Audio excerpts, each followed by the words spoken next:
Hey everyone, today we're diving into one of the most famous poems in the English language ever. Ozymandias. It's super short, just 14 lines, but wow, does it pack a punch.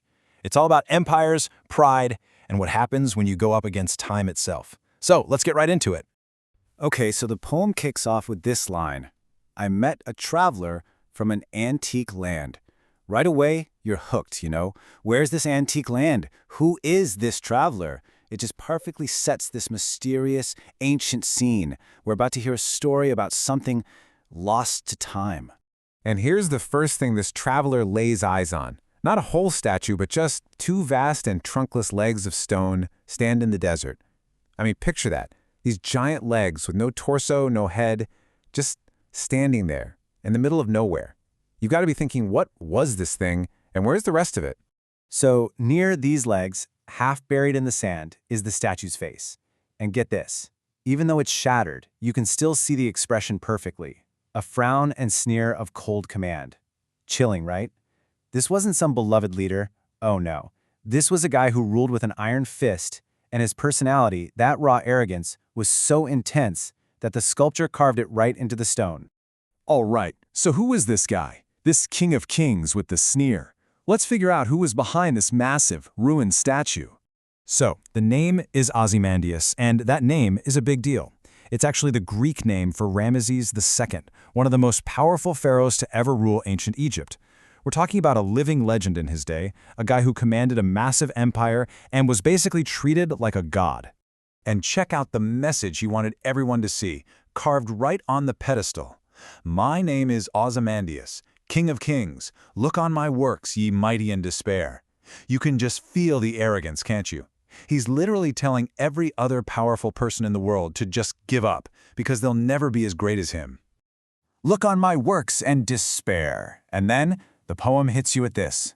But nothing beside remains. Bam! That's the punchline. After this monumental boast, what's left of his works? Absolutely nothing. Just endless sand. And that incredible, crushing irony, that's the whole point of the poem. Okay, but let's pose. Why is this English poet, Percy Bysshe Shelley, writing about an ancient Egyptian pharaoh back in 1817? What's the connection? Well, turns out it has less to do with ancient Egypt and a whole lot more to do with what was happening in his own backyard. The year is 1817. This is super important because just 2 years earlier, Napoleon Bonaparte was finally defeated. Think about it. A guy who had conquered almost all of Europe, who seemed completely invincible, and then his empire just crumbled? An arrogant, all-powerful ruler whose reign ends in ruins? Sound familiar? Yeah. So you can see how this was kind of a perfect storm for a poet like Shelley. You've got the fall of Napoleon fresh in everyone's mind. At the same time, amazing new discoveries are coming out of Egypt, and the whole Romantic movement was obsessed with old ruins and lost civilizations. Shelley, who absolutely hated tyrants, saw his chance.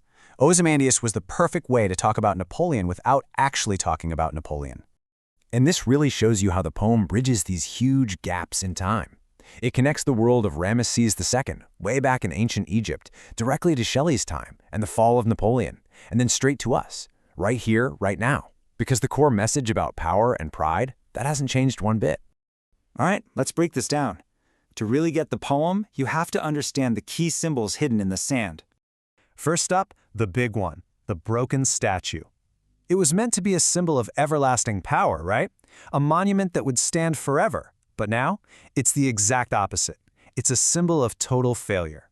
It screams that no matter how powerful you are, your power is not and never will be permanent. And then there's the desert. It's not just a backdrop. The desert is a character here. It represents time. It represents nature. These massive, unstoppable forces. Kings come and go, empires turn to dust, but the sand is always there. It's the ultimate winner, swallowing up everything Ozymandias ever built. That inscription, "Look on my works, ye mighty and despair," is so brilliant because its meaning gets totally flipped on its head. It was supposed to make other rulers despair because they weren't as powerful. Now, anyone who reads it despairs at how completely he failed. The words haven't changed, but the reality around them makes them painfully ironic. But wait, there's one more character we haven't talked about. The sculptor, the artist. Think about it. Ozymandias is gone. His empire is gone. Everything he built is gone. But the art is still here. And what does it do? It tells the truth. It shows us exactly who this guy was, a sneering tyrant. In the end, it was the artist, not the king, who got the last word. So let's put it all together. What happens when you pit the fallen king against the artist who outlasted him? Well, you get to the core idea of the entire poem.